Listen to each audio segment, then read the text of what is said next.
O Henry. Sövdələşmə. Yansi Gore'nin vəkil kontorunda yaramaz bir şey vardısa, o da cırıldayan köhnə kreslosuna sərələnmiş Gore'nin özü idi. Qırmızı kərpişdən tikilmiş balaca yoxsul kontorunun qapısı düz Betel şəhərinin əsas küçəsinə açılırdı. Betel şəhəri Göyçara dağların ətəyinə sığınmışdı. Şəhərin üzərinə kölgə salan dağların təpəsi az qala səmaya dirənirdi. İyun ayının bürkülü günlərindən biri idi. Betel şəhəri sərinlikdən əsər əlaməti olmayan kölgəlikdə mürgülüyürdü. Alver dayanmışdı. Elə bir sakitlik hökm sürürdü ki, kresloda yayxanan Gore, məhkəmə zalında poker oynayan hakim dəstəsinin şən səsini aydınca eşidirdi. Kontorun taybatay açılan arxa qapısından məhkəmə binasına doğru cığır uzanırdı. Bu cığırla tez-tez gedib gəlməsi, Gore'nin nəyi vardısa hamısını itirməsinə səbəb olmuşdu. Əvvəlcə ona miras qalmış bir neçə min dolları, ardınca qədim ata-baba mülkünü və nəhayət özünə ehtiramını və insan ləyaqətinin sonuncu damlasını itirdi. Məhkəmə işçiləri onu büsbütün talan etmişdilər. Uğursuz oyuncu, içki düşkünlə və tüfeyliyə çevrilmişdi. Qayrət edildiyi adamlar tərəfindən ona kart masasının arxasında yer verilmədiyi günü də gördü. Onun sözü artıq qəbul edilmirdi. Artıq gündəlik poker oyunu onsuz keçirilirdi. Ona isə yalnız zavallı tamaşaçı rolu oynamasına imkan verilirdi. Şerif, mahalın katibi, şerifin diribaş köməkçisi, gülərüz prokuror masanın arxasına keçir, tükləri yolunmuş qaza isə məsləhət verilirdi ki, yenidən tüklənsin. Bu cür sürgün edilmə tezliklə Gore'ni darıxdırdı. Uğursuz cığırla burnun altında söylənə-söylənə qətiyyətsiz addımlarla evinə yollandı. Masanın altındakı şüşəni götürdü, qarğıdalı arağından qurtumlayıb kresloya çöktü və sərxoşluğun gətirdiyi süslük içində yay dumanına qərq olmuş dağları seyr etməyə başladı. Uzaqda, qara Cek dağının yamacının üstündə balaca ağ ləkə kimi görünən yer Lorel kəndi idi. O, bu kəndin yaxınlığında doğulub boya başa çatmışdı. Gore ilə Coltrane'lər arasında qan düşmənçiliyi də elə burada yaranmışdı. Hazırda bu zavallı və tükləri yorulmuş qazdan savayı Gore soyuna mənsub başqa heç kim sağ qalmamışdı. Coltrane'lər nəslindən isə yalnız bir nəfər sağ idi. Gore'nin atasının yaşında olan polkovnik Abner Coltrane, ştatın qanunverici məclisinin üzvü, nüfuzlu və imkanlı bir şəxs. Vendetta bu yerlər üçün səciyyəvi idi. O, özündən sonra nifrətin, incikliyin və ölümün qanlı izini buraxıb gedirdi. Lakin Yansi Gore Vendetta barəsində düşünmürdü. Onun dumanlanmış beyni ümidsiz halda yalnız bir problem, vərdiş etdiyi qüsurlardan imtina etmədən necə yaşayacağı barədə düşüncələrə qərq olmuşdu. Son zamanlar ailəsinin köhnə dostları yeməyinin və yatmaq yerinin qayğısına qalırdılar. Amma viski almaq istəmirdilər. Ona isə viski lazım idi. Gore'nin vəkillik həyatı bitmişdi. Artıq 2 il idi ki, heç kim ona iş vermirdi. Borcun içində itib batmış, özgə hesabına yaşayan adama çevrilmişdi. Əgər bundan da aşağı səviyyə enməmişdisə, səbəbi yalnız münasib məqamın yetişməməsi idi. Bir dəfə də oynaya bilsəydim, o öz-özünə deyirdi, yalnız bircə dəfə mütləq uduzduqlarımı qaytarardım. Amma onun satmağa heç nəyi yox idi. Pulları isə çoxdan tükənmişdi. O yarım il əvvəl Gore ailəsinin qədim mülkünü satdığı adamı xatırlayanda indi də özünü gülməkdən saxlaya bilmirdi. Oradan, dağlardan 2 qəribə, qədim məxluq peyda olmuşdu. Hansısa Pike Harvey və arvadı. Əl hərəkətli müşayiəti ilə meşəli zirvələr istiqamətində işlədilən orada kəlməsi, avaraların gizləndiyi, canavar və ayı yuvalarının olduğu ən keçilməz cəngəlliklər nəzərdə tutulurdu. Yansi Qori'nin görüşünə gələn qəribə cütlük 20 il bu kimsəsiz yerin əldən ayaqdan uzaq güşəsində, Qara Cek dağının yamacında tənha bir daxmada yaşamışdı. Onların dağların lal sükutunu poza biləcək nə uşaqları, nə də itləri var idi. Payk Harbini qəsəbədə az adam tanıyırdı. Amma onunla nə vaxtsa iş görənlərin hamısı onun ağlını itirdiyini söyləyirdi. Onun yeganə fəaliyyəti dələ ovundan ibarət idi. Lakin rəngarənglik üçün ara bir qaçaqmalçılıqla da məşğul olurdu. Bir dəfə vergi yığanlar onu yuvasından dartıb çıxartdılar. O var qüvvəsi ilə müqavimət göstərdi. Nəticədə 2 il müddətinə həbsxanaya düşdü. Azadlığa buraxıldıqdan sonra qəzəbləndirilmiş çaqqal təki yenidən yuvasına çəkildi.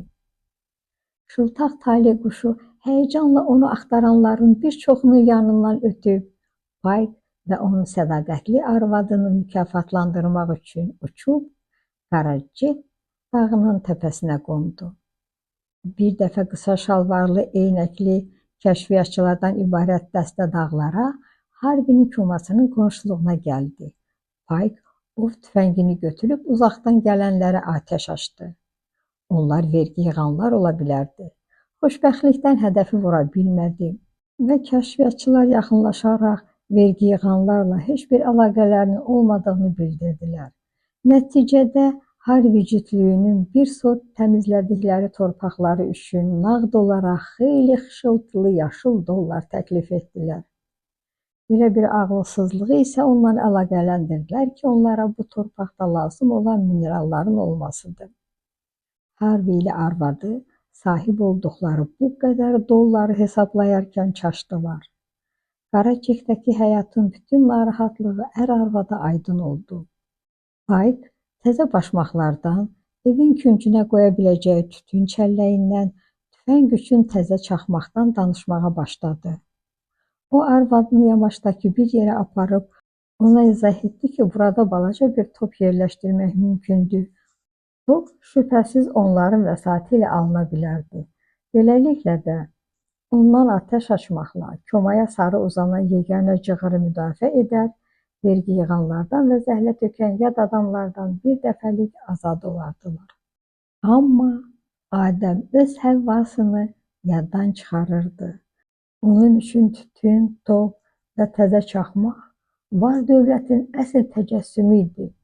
Amma qaranlıq komada onun bəsit tələblərindən çox-çox yüksəkdə duran bir şöhrətpərəstlik mürgülüyürdü. Mrs. Harvinin qəlbində Qara Cekdəki 20 illik həyatını məhv edə bilmədiyi əbədi qadınlıqdan bir zərrə də olsa yaşayırdı. O gündüzlər xəstə ağaclardan düşən qabıq səslərini, gecələrsə canavar ulamasını dinləməyə o qədər vərdiş etmişdi ki, yəqin içindəki şöhrət düşkünlüyünü qovub çıxaran da elə bu idi. O kök, qüssəli, darıxdırıcı qadına çevrilmişdi, amma pul meydana çıxan kimi ürəyində öz cinsinə məxsus imtiyazlardan istifadə etmək arzusu yenidən alovlandı. Çay masasının arxasında oturmaq, lazım olmayan əşyalar almaq və həyatın çirkin həqiqətlərini malalamaq və lazımsız mərasimlərlə bəzəmək. Elə buna görə də Paykın təklif etdiyi möhkəmləndirmə sistemini soyuq tərzdə rədd edib, bildirdi ki, onlar indi yeni aləmə qədəm qoymalı və yüksək cəmiyyət arasında dolaşmalıdırlar. Onlar nəhayət bu xüsusda qərar verdilər və planın icrasına başladılar. Mrs. Harvinin böyük şəhərlərə üstünlük verməsi ilə Paykın qədim səhralara meyli arasında ortaq məxrəcə gəlmək istədikdə, Lorel kəndi meydana çıxdı. Lorel, Mrs. Harvinin şöhrətpərəst tələblərinə cavab verən kübar məclisləri vəd edirdi. Eyni zamanda da Paykın arzuladığı bəzi rahatçılıqlardan məhrum deyildi. Bu kəndin dağlara yaxın olması, dəbdəbəli cəmiyyətlə dil tapa bilmədiyi halda tez geri çəkilməyə imkan verirdi. Onları Lorelə gəlişi Yansi Qori'nin öz evini pula çevirmək arzusu ilə üst-üstə düşdüyündən Bədbəxt adamın titrək əlinə $4000 sayıldı və Qoriyə məxsus qədim mülk alındı. Qori nəslinin şərəfsiz nümayəndəsi düşkünləşmiş, qovulmuş və artıq onu saymayan dostları tərəfindən rədd edilmiş vəziyyətdə öz səfeh kontorunda atılıb qalanda, yad adamlar artıq onun ata-baba evində yaşayırdılar. Günəşin qızdırdığı küçəni toz bürümüşdü. Zəif külək tozu dağıdanda, parlaq boya ilə rənglənmiş təzə fayton göründü. Ekipaj vəkilin kontoruna yaxınlaşıb, küçənin ortasında fırlandı və balaca arxın kənarında qapı ilə düz üzbəüz dayandı. Qabaq oturacaqda əynində qara mahud kostyum olan hündür arıq kişi oturmuşdu. Əlinə sarı rəngli dərli əlcək geyinmişdi. Arxa oturacaqda isə iyun istisinə qalib gəlmiş qadın əyləşmişdi. Şanjan rəngli, yəni göy qurşağının bütün rəngləri özündə əks etdirən dar ipək paltar dolu bədənini qucaqlamışdı. O əlində bəzəkli yelpik, düz oturaraq baxışlarını küçənin qurtaracağına zilləmişdi. Missis Harvinin qəlbi yeni həyatın sevinci ilə isinsə də, qara Cek onun zahiri görkəminə silinməz il salmışdı. Qadının sifətinə boş, mənasız ifadə bəxş etmişdi. Qori təmtəraqlı ekipajın yaxınlaşıb, onun qapısı ağzında dayanmasını laqeydliklə müşahidə edirdi. Lakin artıq arabaçı cilov qırmanca sarıyıb, yöndəmsiz hərəkətlə kontora girəndə onu qarşılamaq üçün yırğalana-yırğalana yerindən qalxmalı oldu. O artıq başqa şəklə düşmüş, sivilizasiya ilə təzəcə əlaqə yaratmağa başlayan Payk Harvini tanıdı. Dağlı kişi vəkilin təklif etdiyi kətildə oturdu. Harvinin sifəti həddən artıq uzun və tutqun zəfəran rəngində idi. Açıq mavi rəngli kipriksiz yumru gözləri bu müthiş sifəti biraz da qorxunc edirdi. Qori əbəs yerə onun gəlişinin səbəbini aydınlaşdırmağa çalışırdı. Loreldə hər şey qaydasındadır, Mr. Harvi, o soruşdu. Hər şey qaydasındadır, Sir. Missis Harvi ilə mülkdən çox razıyıq. Sizin malikanə Missis Harvinin xoşuna gəlir. Elə qonşular da həmişə adamlarla ünsiyyət üçün darıxdığını söyləyirdi. Burada isə kifayət qədər danışa biləcəyi adam var. Rogerslər, Xirqudatlar, Prettalar və Troyslar. Hamısı Missis Harvinin görüşünə gəlib. Elə o da demək olar ki, hamısının evində qonaq olub. Onu ən yaxşı evlərə dəvət edirlər. Doğrusu, Mr. Qori, deyə bilmərəm ki, belə şeylər ürəyimcədir. Mənə ancaq o lazımdır. Payk Harvinin sarı əlcəkli iri əli dağlara doğru uzandı. Mənim yerim orada, vəhşi arıların və ayıların arasındadır. Amma bu haqda boşboğazlıq etmək üçün gəlməmişəm. Missis Harvi ilə sizdən bir şey almaq istəyirik. Almaq? Qori təkrar etdi. Məndən? O acı-acı gülməyə başladı. Burada bir yanlışlıq olduğunu güman edirəm. Siz yanılırsınız. Mənim sizə özünüz də dediyiniz kimi son mismarıma qədər hər şeyi satmışam. İndi satmaq üçün bir saman çöpüm də yoxdur. Sizin satmağa bir şeyiniz var və o bizə lazımdır. Missis Harvi dedi ki, pul götürüb, onu düzgün yolla mərd-mərdanə sizdən alım. Qori başını yırğaladı. Mənim heç nəyim yoxdur. Siz narahat olmayın. Bizim çoxlu pulumuz var. Dağlı mövzunu dəyişmədən sözünə davam etdi. Qalaq. Nə vaxtsa Siçovul kimi kasıb yaşasaq da, indi hər gün nahara qonaq da dəvət edə bilərik. Bizi ən yüksək cəmiyyətdə qəbul edirlər. Əlbəttə bunları Missis Harvinin sözləridir. Lakin bizə bir şey də lazımdır. Missis Harvi deyir, sizdən malikananı aldığımız zaman onun mülk kağızına əlavə etmək lazım idi. Amma o kağızda yoxdur. Belə olan halda Missis Harvi dedi, pul götür və onu düz yolla, mərd-mərdanə al. Açılın başımdan. Qori hirsləndi. Onun əsəbləri bundan artıq davam gətirmədi. Harvi enli şlyapasını masanın üstünə tullayıb, irəli əyildi və gözlərini qırpmadan düz Qorinin gözlərinin içinə baxdı. Köhnə bir ədavət var. O aydın şəkildə yavaş-yavaş danışmağa başladı. Sizinlə Koltreynlər arasında. Qori mısmırığını sallayıb zəhmli sifət aldı.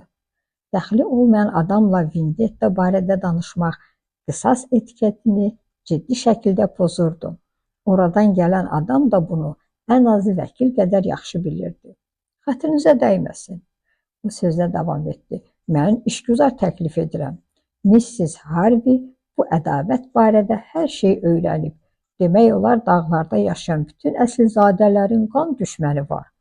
Setterlərlə Golfitlər arasında, Renkinslərlə Boydlar arasında, Salieri ilə Gallovinlər arasında qan düşmənçiliyi 20 ildən 100 ilə qədər davam edir.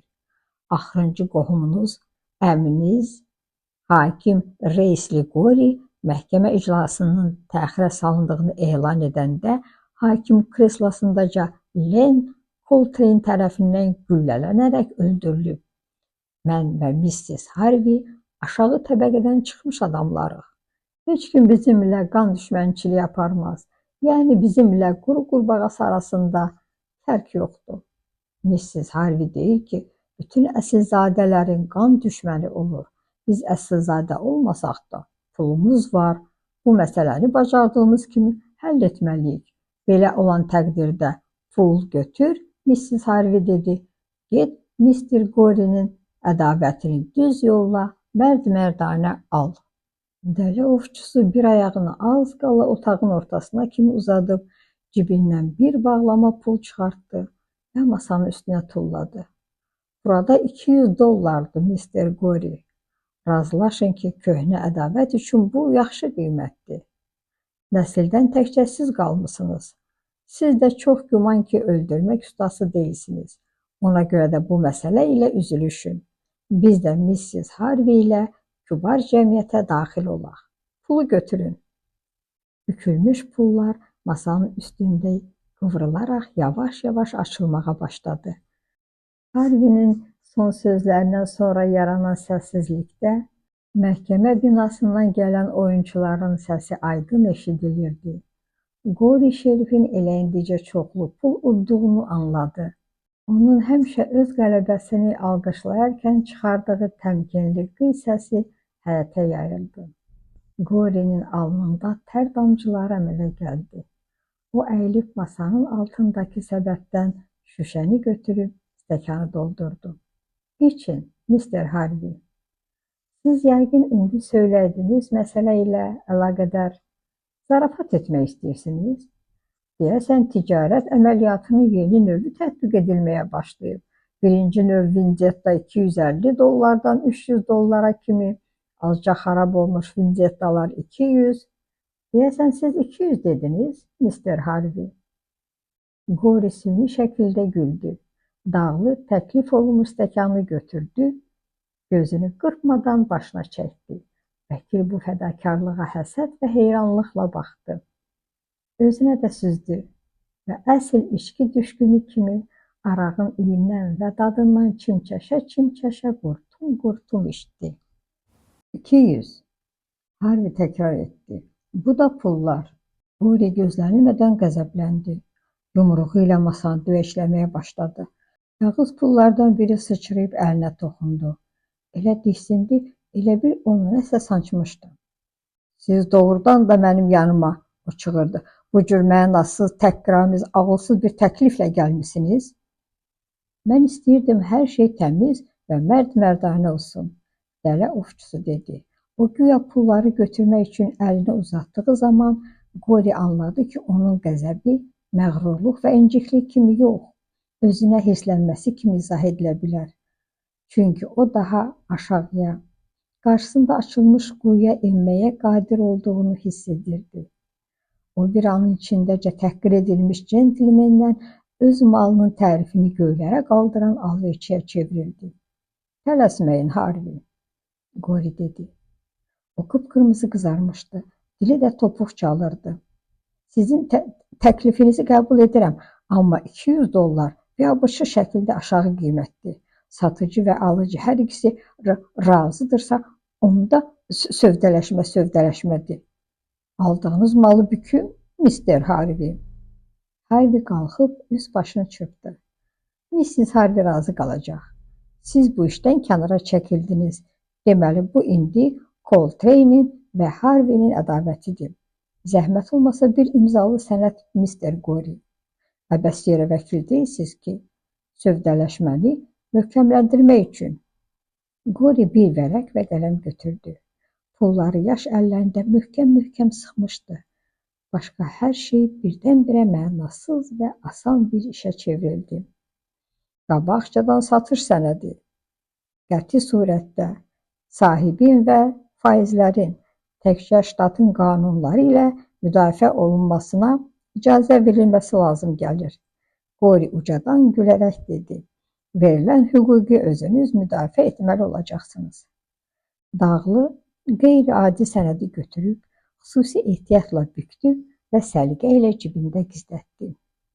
Gorey pəncərənin qarşısında dayanmışdı. Yaxın gəlin. O barmağını qaldıraraq dedi. İndicə aldığınız qan düşməninizi sizə göstərəcəyəm. Baxın, o gəlir. Küçənin o bir tərəfi ilə. Dağlı pəncərədən vəkilin göstərdiyi istiqamətə baxmaq üçün aşağı əyildi. Polkovnik Abner Coltrane, 50 yaşında düz qamətli, başında silindr, əynində Cənub Qanunverici Məclisinin üzvünə xas iki yanlı sürtük, əks tərəfdəki səki ilə addımlayırdı. Harvey həmin istiqamətə baxdığı vaxt Gorey onun üzünə nəzər saldı. Əgər dünyada sarı rəngli canavar vardısa, onlardan biri bu dəqiqə burada idi. Harvey keçib gedən adamın arxasınca qeyri-insani gözlərlə boylanıb nərildədi və uzun sarı rəngli köpək dişlərini qıcadı. Bu odur. Bu ki, məni həbsxanaya salan adamdır. O prokuror olub. Gorey saymazcana dilləndi. Yeri gəlmişkən, əla atıcıdır. Mən 100 yarddan dələni gözündən vururam, Harvey dedi. Deməli, Coltrane budur. Sən demə gözlədiyimdən də yaxşı bazarlıq etmişəm. Mən bu ədalətin qayğısına sizdən yaxşı qalacağam, Mister Gorey. O qapıya sarı yönəldi, amma azacıq karıxmış halda kəndarda dayandı. Yenə nə isə lazımdır? Gorey ümidsizlikdən doğan kinaya ilə soruşdu. Ailə ənənələrimiz, ulu babalarımın ruhu, rüsvayçı sirlərim, buyurun, qiymətlər çox münasibdir. Bir məsələ də qaldı. Dələ ovçusu təmkinlə söhbəti uzatdı. Mrs. Harvey onun barəsində də söyləmişdi. Bu məsələ mənim sahəmə aid deyil, amma o istəyirdi ki, sizdən öyrənim. Razı olsanız, mərd-mərdanə düz yolla alım. Bilirsiniz ki, Mister Gorey, qədim malikanənizin arxasında, palıd ağaclarının arasında sizə məxsus ailə qəbristanlığı yerləşir. Orada sizin Coltrane'lər tərəfindən öldürülmüş, əcdadlarınız dəfn olunub, abidə daşlarına onların adı yazılıb. Mrs. Harvey deyir, bütün asilzadələrin ailə qəbristanlığı olur. Onun fikrincə ədavəti aldığımız təqdirdə ona qəbristanlığı da əlavə etmək lazım gələcək. Abidə daşların hamısında Gorey yazılıb. Amma onu silib bizim rədd ol, rədd ol. Gorey pörtərək çığırdı. O hər iki əlini dağlıya uzatdığı zaman barmaqları titrəyirdi. Rədd ol əclav. Hətta Çinlilər belə öz əcdadlarının məzarını qoruyur. Rədd ol! Dələ ovçusu yavaş-yavaş faytonuna sarı getdi. O arabaya minənə kimi Gorey əlindən düşərək yerə dağılmış pulları coşqunluqla yığmağa başladı. Ekipaj tini burulmamışdı ki, o artıq tüklənmiş qaz sayağı yaramaz bir tələskənliklə yenidən məhkəmə binasına doğru uzanan cığırla addımlayırdı. Gecə saat 3-də məhkəmə işçiləri onu yonulmuş qaz kimi huşsuz vəziyyətdə sürüyə-sürüyə geriyə kontora gətirdilər.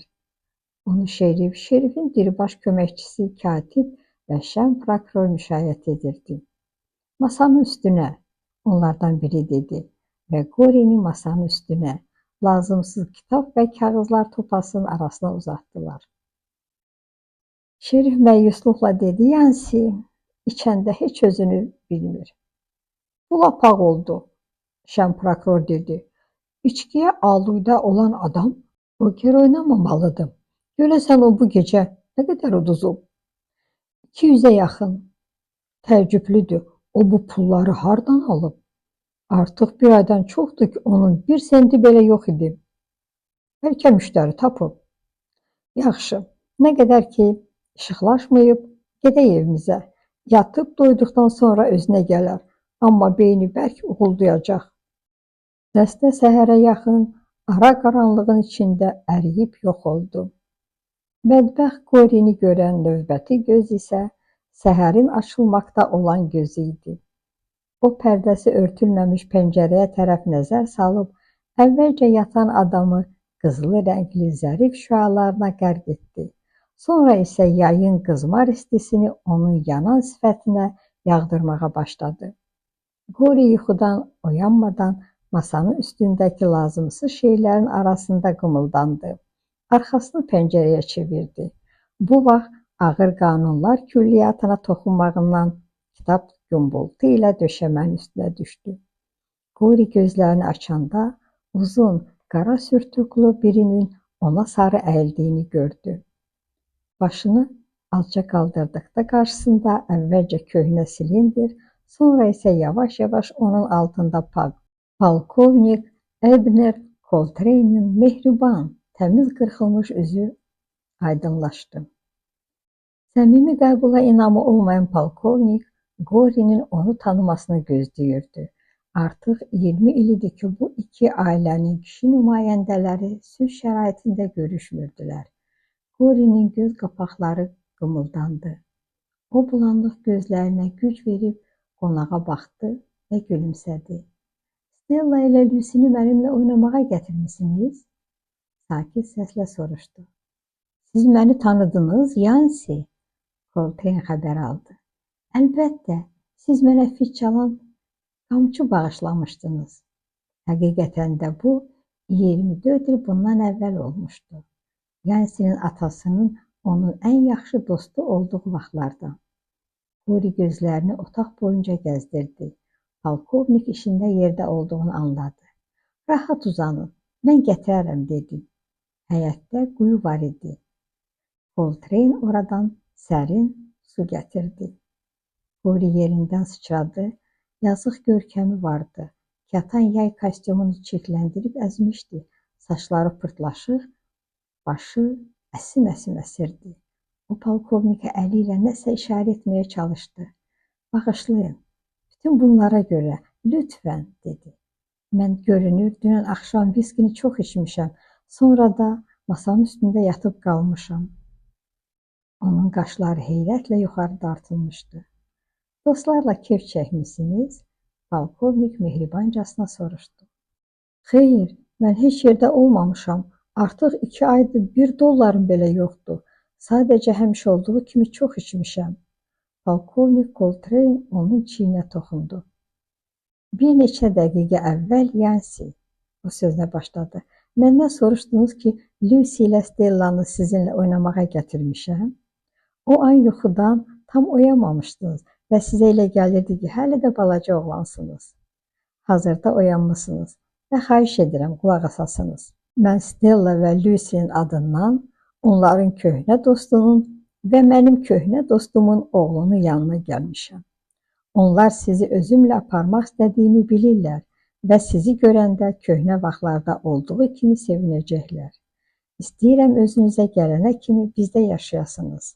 Daha çox, ürəyiniz istədiyi qədər. Deyirik ki, sizinki gətirməyib. Adamı başdan çıxaran əyləncələrin içində olmusunuz. Buna görə də qərara gəldik ki, yenidən sizi oynamağa dəvət edək. Gedərsiniz, oğlum. Ailə münaqişələrini unudub mənimlə getmək istəyirsiniz? Münaqişə? Qori gözlərini geniş açıb soruşdu. Bildiyimə görə aramızda heç bir münaqişə olmayıb. Biz həmişə yaxın dost olmuşuq. Lakin, ay Allah, polkovnik, mən bu halımla sizin evdə necə görünə bilərəm? Zavallı içki düşkünü, bədbəxt, rüsvay olmuş qumarbaz. O masanın üstündən enib kresloda oturdu. Peşman və xəcalətdən doğan göz yaşları tökərək sərxoş halda ağlamağa başladı. Coltrane onunla israrla və ciddi danışırdı.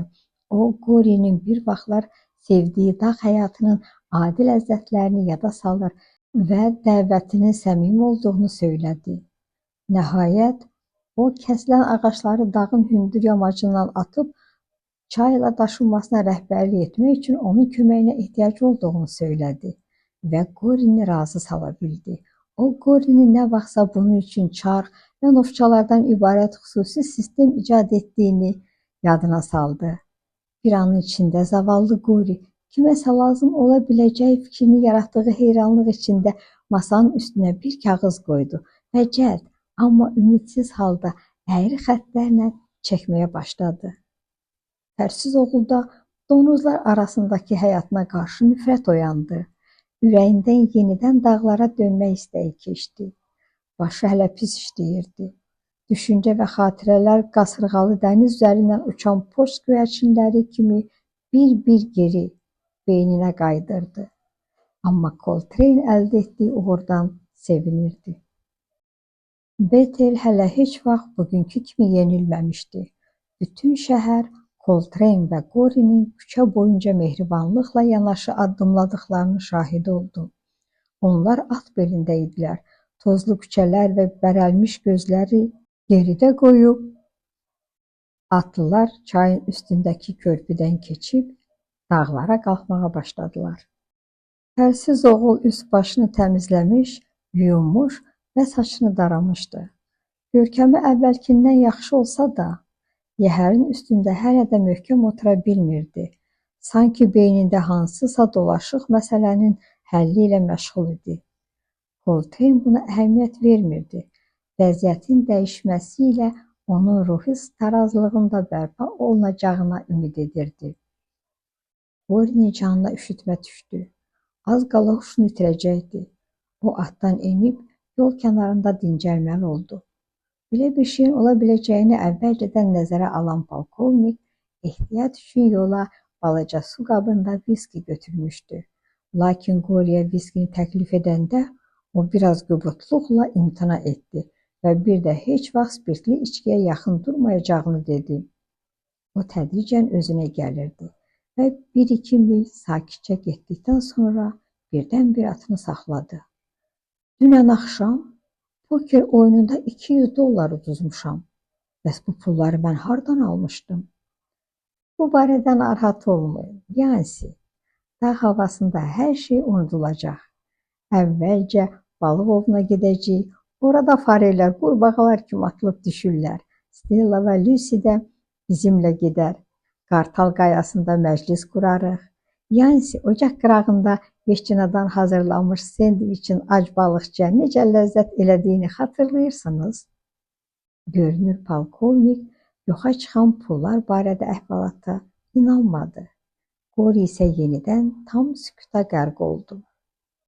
Onlar günün axırına kimi Bethel və Laurelin arasında olan 12 millik məsafənin 10 milini qət etmişdilər. İndi yolçuları çətin, sıldırımlı yol gözləyirdi. Buna baxmayaraq bu yol onları bir çox şeylə mükafatlandırırdı. Yamaç boyunca uzanan meşə bol quşları və çiçəkləri ilə göz oxşuyurdu. Şəfalı havası insana hər cür dava dərmandan daha yaxşı təsir göstərirdi. Qırşı və dəfnə ağaclarının arası ilə ürəksiz sürünən balaca çaylar, kölgəyə bürünmüş mamırlı cığırlara titrək parıltı verirdi.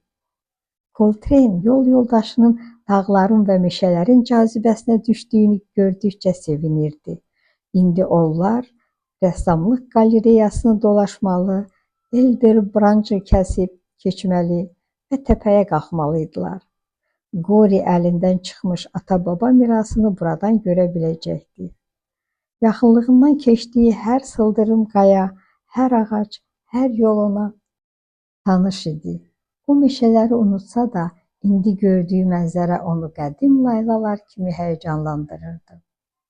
Onlar qayanın ətrafına dolanıb Elden brança endilər ve iki çayda atlara su içirdib çimizdirmək üçün dayandılar. Sağ tərəfdə daldan alacaq əmələ gətirən, sonrası çay və yol boyunca uzanan dəmir hasar var idi. O, Qori malikanəsinin qədim meyvə bağlarını qoruyurdu. Sıldırım təpənin kəlləsi evin qarşısını örtmüşdü. Çəpənin o tərəfində hündür və sıx gəndalaş kolları, sumaq və dəfnə ağacları bitmişdi. Budaqların arasından xışıltı eşidən Qori və Coltrane başlarını qaldırıb, barmaqlıqların üstündən parlaq və hərəkətsiz gözlərlə onlara baxan uzun, canavar sifətinə bənzər sarı sifəti gördülər. Baş tez də gözdən itdi. Kolların budağı yırğalandı və yöndəmsiz bədən ağacların arası ilə bağı keçib yuxarı evə sarı qaçmağa başladı. Bu Harvey'dir, Coltrane dedi. Malikanəni satdığınız adam. O şübhəsiz dəlidir. Bir neçə il bundan əvvəl onu qeyri-qanuni spirtli içki alverinə görə damlamışdım. Halbuki onu ağlı başında olmayan adam hesab edirəm. Sizə nə oldu, Yansi? Qori alnını sildi və sifəti meyit hənginə düşdü. Mən sizə də qəribə təsir bağışlayıram. O gülümsəməyə çalışaraq soruşdu. İndicə bir şey xatırladım. Artıq içkinin təsiri tamamilə başından çəkilmişdi. O $200 hardan aldığım yadıma düşdü. Boş şeydi, polkovnik sevincək onun sözünü kəsdi. Sizin kapitalınızı sonra birlikdə hesablayarıq. Onlar çaydan uzaqlaşdılar, amma təpənin dibinə çatdıqları vaxt Qori yenidən ayaq saxladı. Polkovnik, nə vaxtsa ağlınıza gəlib ki, əslində mən çox şöhrətpərəst adamam, soruşdu. Zahiri görünüşümə aid olan hər şeydə sarsaqcasına şöhrətpərəstlik edən bir adam. Polkovnik Qori'nin artıq sallanmış, çihli kətan kostyumundan və sürtülmüş şlyapasından gözünü qəsdən yayındırdı. Mənə elə gəlir ki, o bir qədər coşqun, amma nəzakətlə danışmağa çalışdı. Həqiqətən də bütün mahalda ən dəbli kostyumu geyinən, saçını hamıdan gözəl darayan və ən qəşəng minik atının belində gəzən 20 yaşlı cavanı xatırlayıram. Tamamilə doğrudur. Nəzərə çarpmasa da bunu indiyə qədər qoruyub saxlaya bilmişəm. Mən Hind xoruzu kimi lovğa, Lucifer kimi məğruram. Bu zəif cəhətimə qarşı mərhəmətli olmağınızı xahiş edirəm. Adi bir məsələ ilə bağlı istəyimi rədd etməyin. Çəkinmədən deyin, Yansi. İstəyirsiniz sizi Lorelin Hersoqu və Göy Sıra dağlarının baronu elan edək. Şlyapanızı bəzəmək üçün Stellanın tovuz quşunun quyruğundan lələk də qopara bilərik. Mən ciddisi ölürəm. Bir neçə dəqiqədən sonra doğulduğum ata-babalarımın demək olar 100 il yaşadığı evin yanına ötüb keçəcəyik. İndi orada yad adamlar yaşayır və bir mənə baxın. Onlar məni cındır paltarda, səfalətin pərişan etdiyi avara və kasıb adam kimi görəcəklər. Bu məni utandırır. Polkovnik Coltrane, xahiş edirəm. İcazə verin malikanənin yanından keçib, gedənə kimi sizin sürtük və şlyapanızı geyinim. Bilirəm, bunu axmaqlıq və lovğalıq hesab edəcəksiniz. Lakin mən doğma yurdumun yanından ötərkən səlqəli görünmək istəyirəm. Bu nə ola bilər? Coltrane öz-özünə dedi. Amma sürtükün düymələrini artıq açmışdı və bütün bunların onun qəribə bir təsir bağışladığını hiss etdirmək istəmirdi. Sürtük və şlyapa Qori'nin lap əyninə idi. O özündən razı və məğrur bir görkəmdə sürtükün düymələrini bağladı. Coltrane ilə demək olar eyni boy buxunda idilər. Hündür və düz qamətli. Aralarında 20 yaş fərqi olmasına baxmayaraq onları qardaş hesab etmək olardı. Qori yaşından böyük görünürdü. Şişmiş sifətində erkən qırışlar nəzərə çarpırdı. Polkovnikin üzü isə hamar, təravətli və qırxılmışdı. Rahat həyatdan xəbər verirdi.